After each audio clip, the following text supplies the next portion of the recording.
Let's now explore the advancements in vehicle NVH attribute development with AUTOMOBILI Lamborghini's presentation on their whole vehicle NVH digital twin. Traditionally, NVH studies occur during the prototype phase, but Lamborghini seeks to revolutionize this process by introducing the VI-NVHSim software during the concept and design phase. By leveraging virtual digital twin technology, Lamborghini aims to reduce costs, prototype time, and streamline development processes, ultimately enhancing vehicle NVH performance. Good afternoon. My name is Mario Mautone, NVH and Vol Vehicle Data Analysis Coordinator in Lamborghini. Together with me, Cesare, Lupo, Ferrari will show some additional technical details of the Lamborghini NVH desktop simulator today.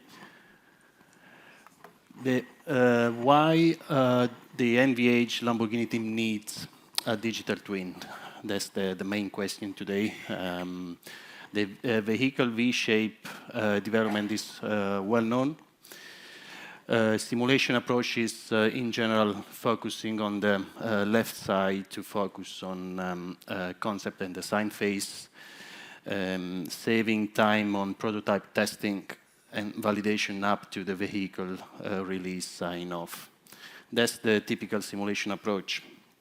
Thanks to the NVH VI-grade desktop simulator, we can do some in addition. As I mentioned, we, of course, reduce cost and time in testing, prototype testing and validation. We actually are running a lot of activity on acoustic insulation package optimization. Weight, packaging are really key factor for Lamborghini, and the way the NVH desktop simulator works via contribution analysis helps a lot on this kind of activity. So, for example, just imagine to focus on road noise is much more easy to understand, validate, and assess several contributions and components. Jury test, it's also well used. Of course, a drive jury test on simulator is much more engaging instead of just listening an audio file in front of the laptop. I pass the ball, as I mentioned, to Cesare. He will show you some additional details, how we built up the model, what's the base of this desktop simulator, and what's the main results. Thank you a lot, Mario. So we said that we need a model, sort of digital twin of the car, but before doing that, we actually have to understand which are the main sources of noise and sound that we have in the car. So we analyze them, and also according to our experience, we can divide them thanks to, for example, we have the engine, the powertrain contribution, that is the main one.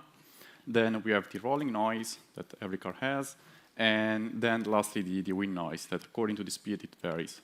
So according to those different sources we also have the possibility to plan some specific tests in different places in order to assess them. So for example, we can go to a wind tunnel in order to measure the noise that we have in the cabin during driving a car. So starting from low speed up to high speed.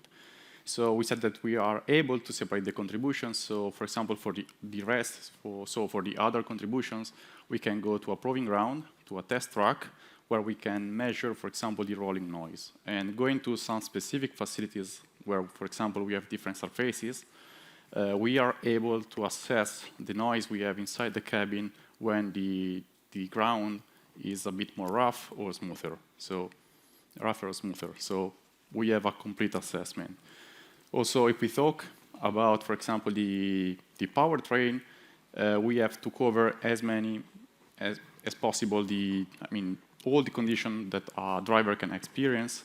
And going again in a proving ground is the safer place. And also we are able, in particular when we talk about a Lamborghini, we have to achieve pretty high speed, and it's not convenient to go on a public road. So general rule, higher the number of measurement or assessment we can do, the better will be our model. So we can cover everything. And so far we talk about sensors and measurements. So this is just the part related to what we already have. So we already have a car, we can measure, and we can build our model. But that's not enough. We have a simulator, and so we want to go a bit beyond. So we can also, instead of just measuring those sources, we are even able to simulate them. So for example, thanks to the CFD simulation or the finite model analysis or whatever, we are able to predict and know in advance what should be the sound inside the cabin during whatever condition. So we are able to merge both the simulation and the measurement we can make in order to have a final results, a complete results. Okay, so here we just reported would say the main contribution we have in a car, and in particular, for example, in Lamborghini, in the middle, we can see the contribution coming from the powertrain, and it is pretty well known, and it is characterized by some harmonic content. And in general, we can say that for this specific kind of car, we want to enhance it as much as possible. We want to improve the driving experience, making it, I wouldn't say as loud as possible, but the more enjoyable it is, the better it is. Instead, the other two, we want to keep them low, let's say, or if we are not able to reduce them directly at the source, usually, I mean, you can remove the wheel from your car, so you are kind of forced to have them, or you can't move the body, so you are kind of forced to have them. You can, as Mario said before, you can improve your package, your acoustic package in the car in order to make more beneficial the effect of the engine and the powertrain in the car. Okay, so far we talk about the data, that we need data in order to populate our simulator, in order to build our acoustic model. But it's not enough. We also need the counterpart, so the dynamic stuff, the performance stuff. For example, from measurements, you can extrapolate the dynamic model of the car. So for example, you can build some fixed maneuver, like for example, the WOT, the wide open throttle maneuver, the very classic maneuver, so maximum acceleration in a specific gear, and you can repeat as many times as you want this maneuver in order to assess the different contribution you have in the car. But again, that's not enough. We are not happy about these results, so you can do something more. You can even build a free driving model, so you can just sit in the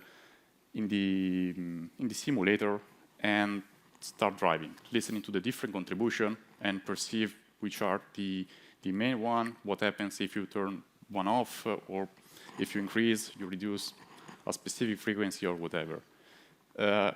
So we said we can extrapolate them from measurement, but again, sometimes measurements are not so good, and especially when you do not have a car, you have to find another possibility.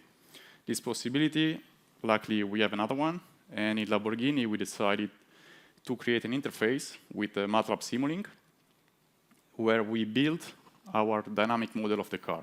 So we actually know how the powertrain works and how for example, the torque is split between the front, the rear. We know in every single condition, which is the engine load, the rotation, the speed of the wheel, and whatever. So thanks to this model and this real-time link between Simulink and the NVH simulator, we are able to perform some real-time simulation and also some listening test. We also can perform something more. As we said at the beginning, we are not just interested in we are interested in the whole vehicle, so as all together, but also we are interested in focusing in just some contributions. So for example, we can like driving a car with just the wheel or just with the acoustic stuff. And the simulator, the NVH simulator, let us the possibility to activate or deactivate the single sources at our will. So this let us the possibility to evaluate, assess, and during some jury tests as well, evaluate which are the main contribution on which we have to focus in order to improve the acoustic package, or which are the contribution that we want to enhance even more in the cabin. And just last, in order to mention the last stuff we are doing is another interface. So not only the one with Simulink, but also with other software. And we are able to validate in real time. So we have a sort of 3 different interfaces with another software, and we are able to validate for example, the AVAs. So everything, the stuff that is active in the car. So we are able to tune it and doing some evaluation in order to assess what actually is the feedback that the driver perceives during the driving, especially at low speed.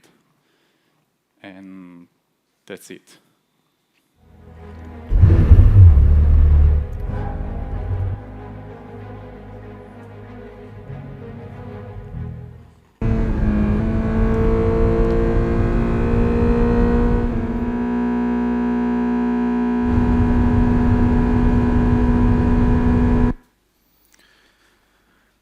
Final short video to show you mainly how we do use today the desktop simulator.